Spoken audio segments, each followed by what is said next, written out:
A mayor serves his city. Okay, so in between season 3 and now, Kingpin has somehow become mayor, even though he's like a criminal that was arrested. But sure, it's a Marvel show. Well, okay, I'm not gonna get political. My bad. Oh, it's a white tiger. Damn, so... Oh my god. Jesus. That last bit there was to be like, calm down, guys. The violence is still gonna be there.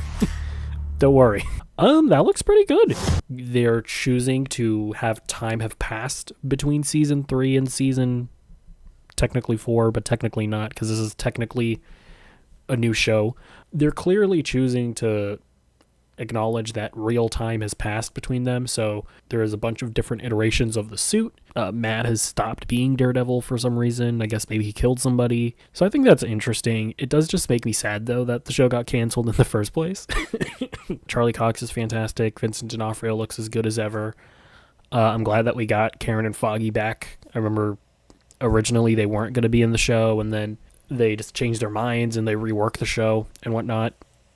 I am actually very curious, like, what the hell was that original show going to be? So yeah, so this is just Daredevil beating up a guy. Is that Muse? I don't know if that's Muse.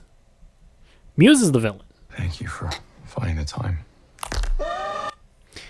Yeah, because I think in season 3, right?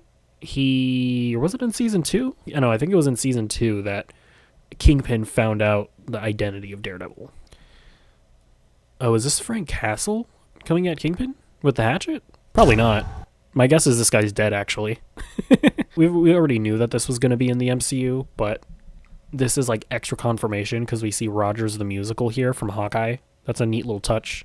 It was always a weird thing about the Netflix stuff and whether or not it was like canon to the MCU, because I think at first they intended for it to be canon, but then after a while they realized that it just wasn't really going to work out. So I feel like they stopped trying to like tie it in together. Because I remember in the first season of Daredevil, like they would reference the alien invasion in the first Avengers movie.